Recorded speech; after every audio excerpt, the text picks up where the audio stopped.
출애굽을 해서 여기까지 오게 된 노정을 정리를 합니다. 어디서부터 정리를 하냐면 출애굽한 때부터 정리를 합니다.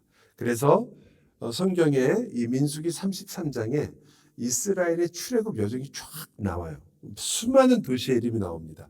41개의 도시의 이름이 나오는데 그 도시의 이름 중에 저희가 명확하게 아는 도시는 정말 몇 개 되지 않습니다. 성경에 한 번 나올 뿐만 아니라 어디에 있는지 어떤 도시인지 지금도 거의 전혀 알 수 없습니다.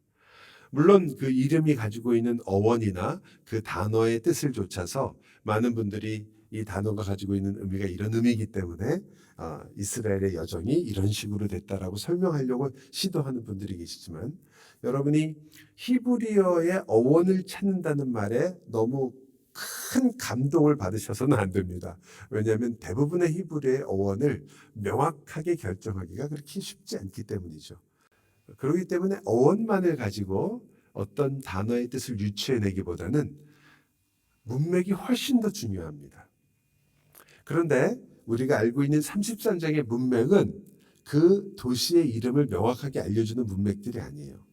자, 여러분, 성경을 읽다 보니까 내가 정확히 아는 것이 있고 정확히 알지 못하는 것이 나오면 정확히 알지 못하는 것에 중점을 두는 게 아니라 아는 것을 가지고 모르는 것을 해석하는 것이 성경을 해석하는 당연한 원리입니다.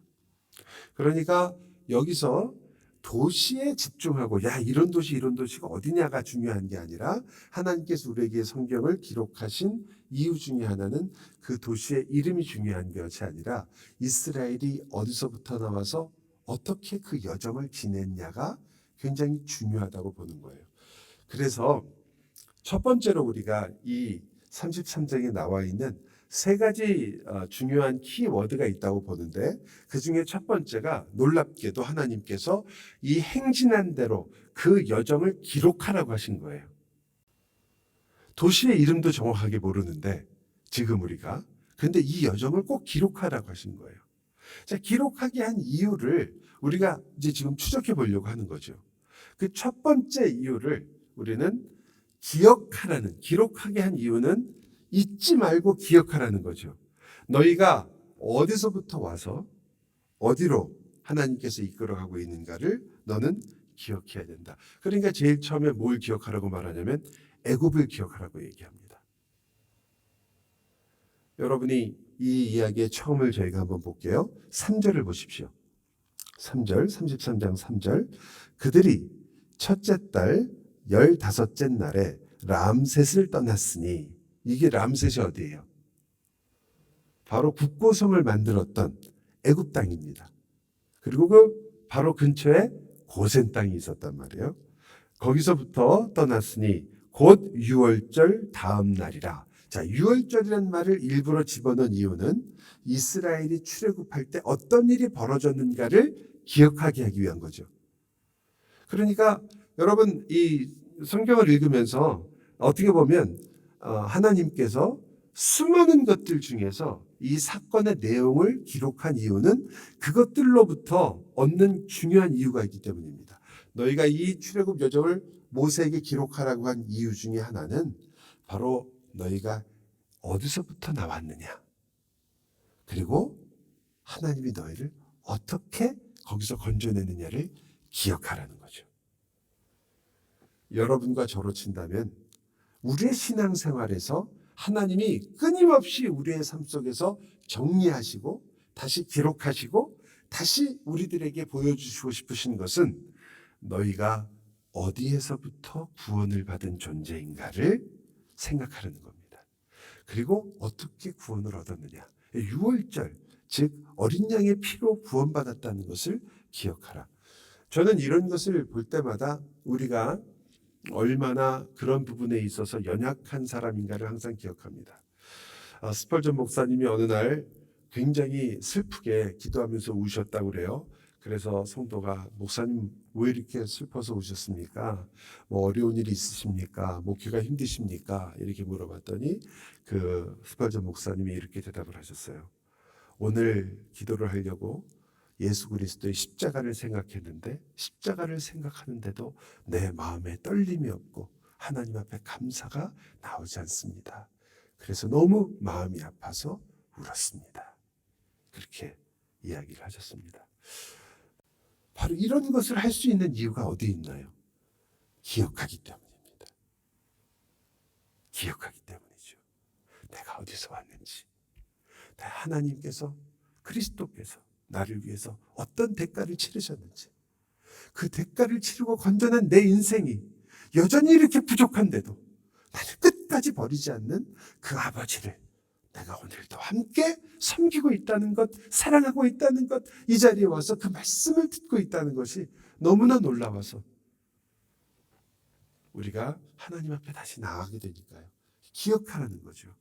내가 애굽에서부터 건짐을 받은 자고, 그때 유월절이 있었고, 그리고 여기 있는 것처럼 이스라엘 자손이 애굽 모든 사람의 목전에서 큰 권능으로 나왔다.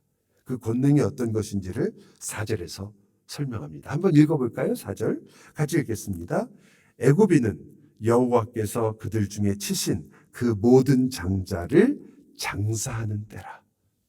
애굽인들이 하나님이 그들을 쳐서 장자들이 다 죽었잖아요.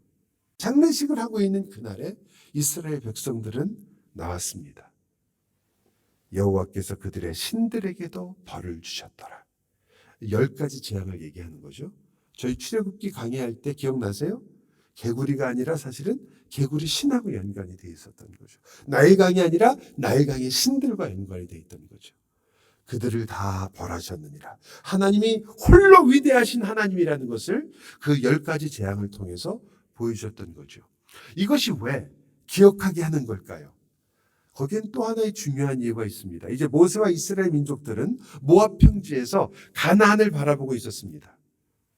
그들이 무서워서 도망쳐서 하나님께서 40년 동안이나 광야에서 훈련하셨던 이스라엘 민족이 다시 이제 가나안으로 들어가는 상황이에요. 두려움과 그리고 떨림과 자신들이 가야 할 곳이, 그리고 자신들의 선조가 들어가지 못한 것을 들어가야 하는 그들 앞에서 하나님께서는 너희를 건져내었다 내가. 그것만 해도 놀라운데 어디서부터? 애굽으로부터. 당시에 가장 강한 나라로 얘기할 수 있는 내가 너를 애굽에서 건져냈다는 것을 기억해라. 여러분, 저와 여러분이 무슨 일을 하든지, 심지어 교회에서 봉사를 하며 섬기는 일을 할 때도 실망하고 좌절하며 속상할 때가 한두 번이 아닐 수가 있습니다. 또 집안에서도, 가정에서도, 사업에서도 여러 가지 일에도 우리의 마음을 힘들게 하고 어렵게 하는 수많은 일들이 있습니다. 그런데 그때 여러분 이것을 기억하십니까? 하나님이 나를 애굽에서 건져내신 분이 어찌 가나안에서 너를 건지지 못하겠느냐? 여러분과 저를 영원한 지옥으로부터 건져내신 하나님이 어떻게 내가 지금 겪고 있는 이 문제 속에서, 이 어려움 속에서, 내 눈물 속에서, 내 한숨 속에서 어찌 나를 지키지 못하시며 건져내지 못하시겠느냐? 기억하라. 두 번째는, 이 내용에는 너무나 분명하게 그 하나님이 누구인지를 알라라는 것이 들어있는 거죠. 그래서 기록한 겁니다. 여러분과 제가 하나님이 누구이신지 무엇으로 압니까? 말씀으로 아는 거죠. 왜 우리가 하나님의 말씀을 공부합니까? 그것이 계시이기 때문입니다. 왜 계시라고 말하죠? 하나님이 자기 스스로를 보여주시니까. 우리가 하나님을 알아가는 것이기 때문에 하나님은 우리에게 이 사실들을 기억하라고 한 거죠. 하나님께서 구약과 신약의 말씀을 우리에게 주신 것은 이 말씀을 우리가 보면서 야, 이런 일이 있었구나라고 얘기하는 것이 아니라 그 일이 바로 나와 우리의 일이라는 것을 알기를 원하시는 거죠. 그리고 이제 기록한 또 하나의 이유는 알고 기억하는 것이 아니라 그러므로 하나님을 신뢰하여 두려워하지 말라라는 거죠. 두려워하지 말라. 이것이 바로 지금 이 기록하는 이유가 되는 겁니다. 자, 하나님께서 너와 함께 하셨으며 그리고 어디서부터 너를 구원하시는 것을 알 때 우리는 신뢰하는 주님 때문에 두려움이 없이 이 인생을 살아갈 수 있다는 것을 성경은 우리에게 말합니다. 두 번째는 여기에 나오는 가장 많이 나오는 단어예요. 진을 쳐서라는 단어입니다. 어느 도시에 가면 거기에 진을 쳐라. 여기에는 당연히 군대적인 의미가 있는 거죠. 근데 언제부터 진을 치냐면 1절을 보세요. 모세와 아론의 인도로 대오를 갖추어. 대오를 갖춘다는 말은 이제 줄을 다 열과 줄을 맞췄다는 뜻 아니에요. 그러니까 처음 나올 때부터도 조직적으로 나온 거예요. 조직적으로. 대오를 다 갖췄어요. 군사처럼 나온 거예요. 군대처럼. 그래서 나오자마자 1년이 지났을 때 그때 수를 쓰잖아요. 바로 2년차 1월 달에 수를 센단 말이에요. 민수기 1장에 나오는 내용이에요. 그 수를 셀 때 그 수는 군대의 개수예요. 즉 저들 중에 군사로서 싸울 수 있는 자들을 셌단 말이에요. 즉 민수기라는 것의 전체적인 특징이 군대와 관계가 있습니다. 근데 더 재밌는 건 뭔지 아세요? 이 군대를 만들고 군대를 세웠지만 이 군대가 싸워요? 아니면 하나님이 싸워요? 여러분 이제 첫 그 군사행동부터 보자 말이에요. 가나안에 들어가면 그 가나안에 들어가서 군대가 싸워서 이겼어요? 아니면 하나님이 그 여리고성을 무너뜨리셨습니까? 우리가 잘 알잖아요. 이게 참 재밌는 부분이에요. 여러분과 제가 전도를 하는 일이나 하나님을 섬기는 일이나 열심히 예배하는 일이나 성경 공부 열심히 하는 일이나 우리가 열심히 해야 되는 일이며 그것들을 성실하게 해야 될 당연한 이유와 또 책임이 있습니다. 하나님께서 그것을 요청하세요. 말씀을 읽어라. 기도해라. 하나님께 나아가라. 섬겨라. 전도해라. 그런데 지금 말씀드리는 이유를 아시겠지만 군대를 조직해라. 수를 세워라. 그래 놓고는 전쟁은 누가 하시는 거예요? 하나님이 하세요. 우리의 힘으로 싸우기 위해서 그 일을 하는 게 아니에요. 그렇다면 그건 누구를 위한 건가요? 근데 우리가 선교 어디 했다. 우리가 혹은 봉사 이만큼 했다. 혹은 교회를 이렇게 세웠다. 또 내가 목사가 되었다. 장로가 되었다라는 것을 자랑하려고 하는 게 아니잖아요. 그건 하나님께서 하나님 일을 하시는 것이 훨씬 나아요. 그리고 진짜로 하나님이 하세요. 그런데 우리에게 그 일을 맡기시고 그 일을 우리 부르시는 이유는 우리를 그 하나님의 거룩한 일에 참여케 하여 그 귀한 은혜를 더 깊이 깨닫고 우리가 하나님의 자녀로서 살게 하시는 말할 수 없는 은혜를 우리와 나누시는 거기 때문에 그래요. 그거는 직분이 있건 없건 전혀 상관없이 모든 얘기해 주시는 은혜잖아요. 그래서 우리는 이 진을 친다 했을 때 진을 치는 목적, 대오를 갖추는 것. 그것이 바로 사실은 우리를 군사로 부르시는 거지만 군사로 부르는 아주 오묘한 원리. 전쟁터는 누구에게 속해 있어요? 전쟁은 하나님께 속했어요. 그런데 군대를 모으세요. 재밌잖아요. 우리를 군사로서 훈련시키시고 하나님의 군대로 만드시는 것은 우리를 하나님의 자녀로 만드시고 이끌어 가시는 것과 마찬가지거든요. 이 세상에서 우리가 어떠한 것을 마주할 것이며 그곳에서 하나님을 의지하여 어떻게 싸워야 될까를 보여주는 거죠. 그리고는 이렇게 말합니다. 노정을 따라서 기록해라 이렇게 말해요. 노정이라는 말은 조금 더 직역을 하면 출발점을 따라서라는 말이에요. 그래서 이 노정은 이러하니라라는 말은 너희들의 출발점은 이러하니라라는 말과 같아요. 그러니까 여기에는 두 가지가 있습니다. 하나는 출발점이고요. 그 다음에는 진을 치는 거예요. 출발해서 진을 치는 곳까지. 그리고 그 다음에 또 출발해서 진을 치는 곳까지. 그런데 그게 모세가 결정을 해가지고 자 여기서 3일 동안 쉬고 갑니다. 이런 게 없어요. 구름 기둥과 불 기둥이 그곳에 임재합니다. 진을 치면 성막도 함께 치니까. 그런데 그 구름 기둥과 불 기둥이 떠서 앞으로 나아가야 이스라엘 백성들도 나가는 거예요. 그 어딘가에 가서 1년 동안 있으면 1년 동안 있는 거예요. 3년 동안 있으면 3년 동안도 그 자리에 있는 거예요. 어떻게 생각하면 굉장히 황당하잖아요. 아무것도 정착할 수가 없어요. 왜? 언제 구름이 떠서 가면 나가야 되는 거 아니에요. 이사를 몇 번이나 한 거예요 도대체. 40년 동안 이사하고 살았어요. 이스라엘 백성들이 원망을 할 만하죠. 여러분 이사 한두 번 하는 것도 얼마나 힘듭니까? 그런데 어느 날 아침에 구름이 떠더니 앞으로 가시기 시작하는 거예요. 그러면 짐 싸라. 그러면 짐 다 싸가지고 또 나가야 되는 거 아니에요. 쓰면은 또 다 풀어갖고 그 안에서 그 애들하고 다 자식하고 다 있는데 모든 물건을 또 풀었다가 또 다시 다 싸가지고 가고 그 일을 40년을 했어요. 하루 이틀이 아니에요. 하나님이 그 일을 시키신 거죠. 왜 그런지는 여러분도 아실 거예요. 여러분과 제가 나그네라는 것을 알려주시는 것이며 또한 동시에 이 모든 일이 구름기둥과 불기둥이신 우리로 말하면 성령 하나님의 인도 아래서 살아가는 일이라는 것을 알려주는 거죠. 여러분과 저는 성령 하나님의 인도를 따라 사는 사람들이에요. 우리가. 그래서 여러분에게 하나님의 말씀을 기억나게 하시고요. 내 마음대로 살지 못하도록 거스리시단 말이에요. 내 욕심을 따라 살지 못하도록 성령께서 나를 거스르신다고요. 여러분이 성령을 따라 사는 사람이라고 성경이 말하는 이유입니다. 여러분과 저는 내 마음대로 살고 싶고 내가 결정하고 내 욕심과 내가 원하는 대로 살고 싶은데 그렇게 마음대로 안 돼요.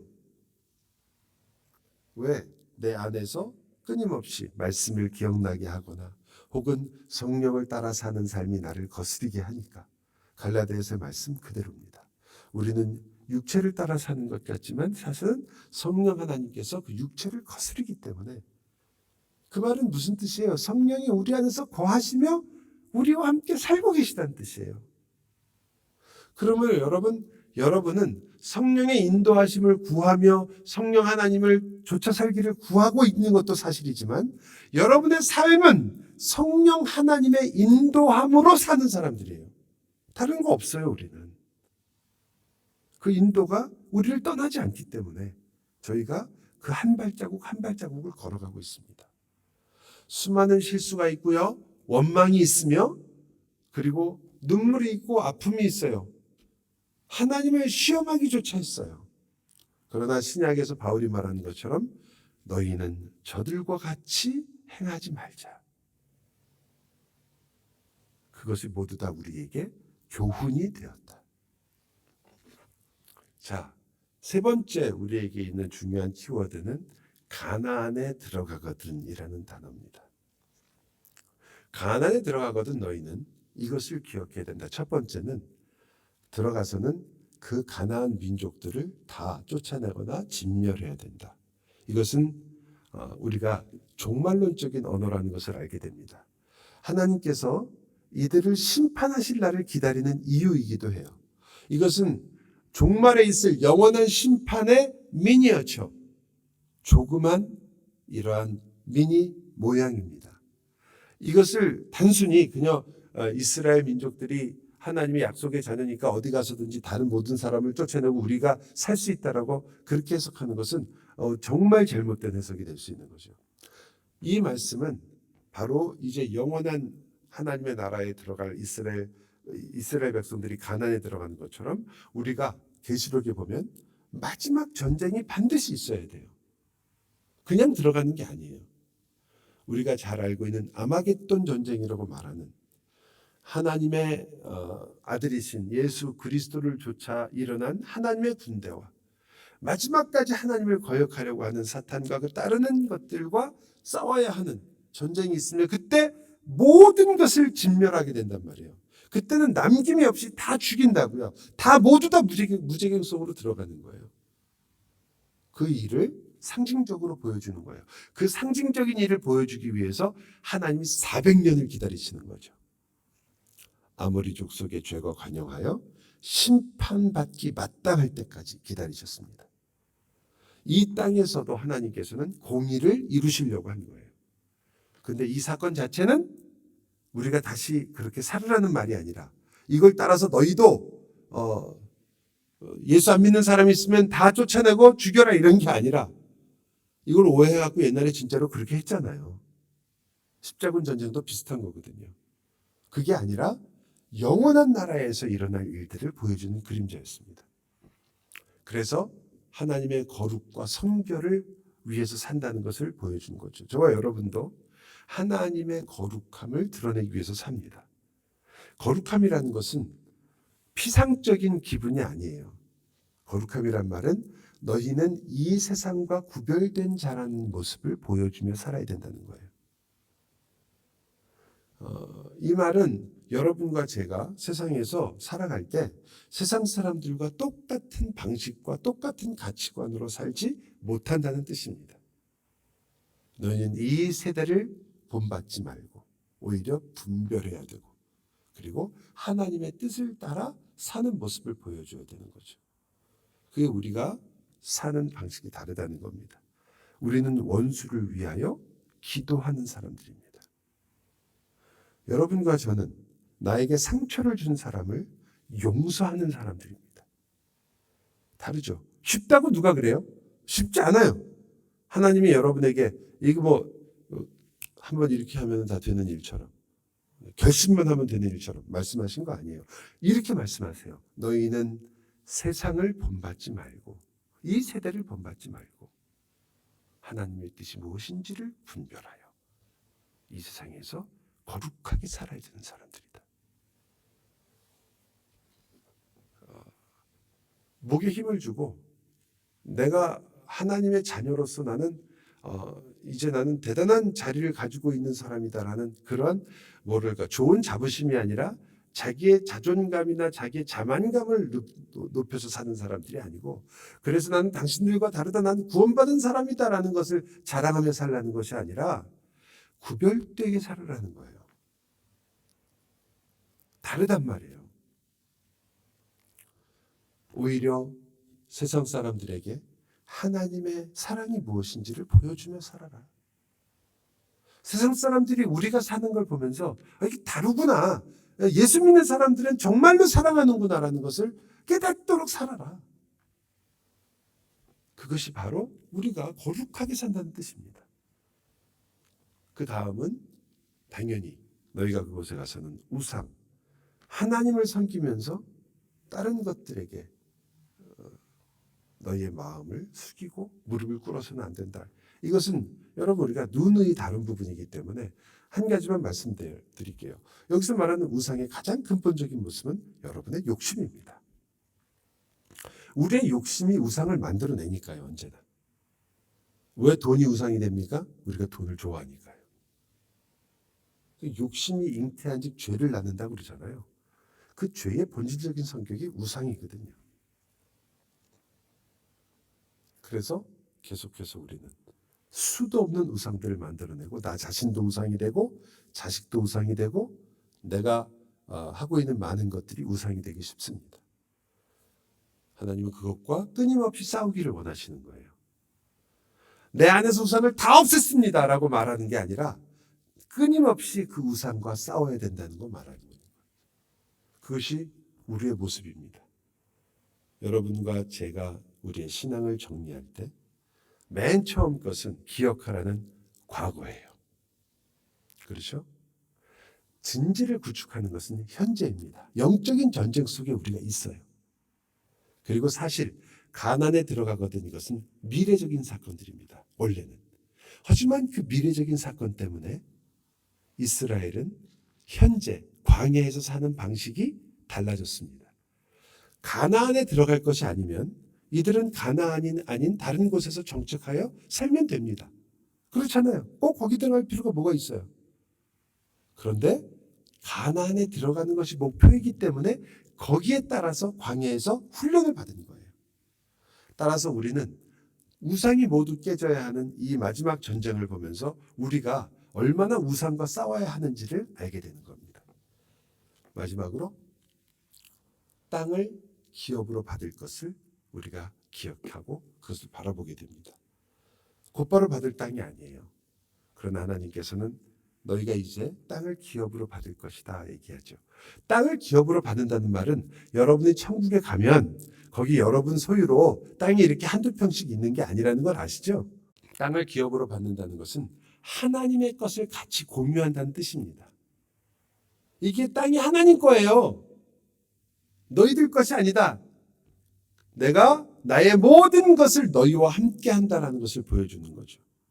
여러분과 제가 하나님의 나라에 온전히 들어가는 그날에 여러분과 저는 영원하신 하나님, 우리가 전능하시다고 말하는 그 하나님의 모든 것을 같이 나누게 될 것입니다.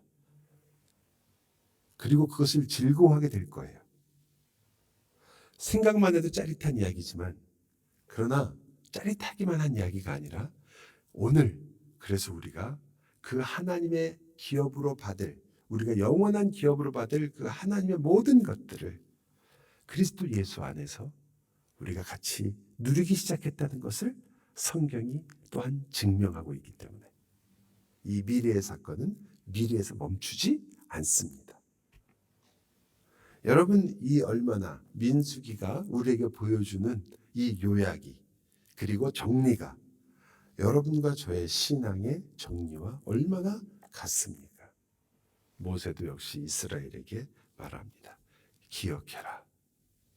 너희들이 진을 치고 이 광야 여정을 지났던 것을 기억하고 출발하여 진을 치고 출발하며 진을 치고 주님이 가라고 한 그 자리를 다시 걸으며 살았던 너희가 이제 이 세대가 아니라 하나님의 나라를 본받아 사는 하나님의 백성으로 살아 영원한 하나님의 기업을 누리는 것을 바라보며 오늘 이곳에서 모세가 그러는 거 아니겠어요? 이걸 쓰는 이유가 모세가 이것을 다 쓰면서 마지막 이 33장 마지막을 한번 보세요. 맨 뒷부분 마지막 절 34장 마지막 절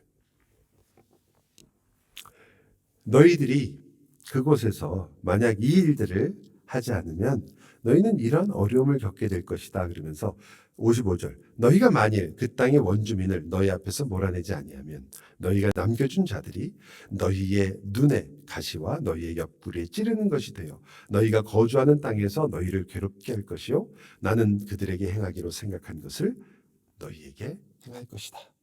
이 말은 이런 뜻입니다. 여러분이 하나님의 영원한 나라를 기업으로 받을 것을 알며 그래서 이 땅에서 그 기업을 기억하며 기쁨으로 살아 나의 하나님께서 주신 모든 것들이 이제는 하나님의 것이라는 것을 깨닫고 우리가 거룩을 추구하며 살지 않는다면 여러분이 남겨둔 것들이 그것이 자식에게 남겨졌든지 나 자신의 인생에게 남겨졌든지 찌르는 가시가 될 수밖에 없잖아요.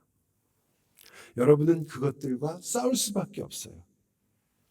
그리고 성경은 그것들이 돌아와서 구약은 특히 그것들이 다시 돌아와서 이스라엘이 얼마나 그 가시로 인하여 고통을 받느냐는 얘기예요.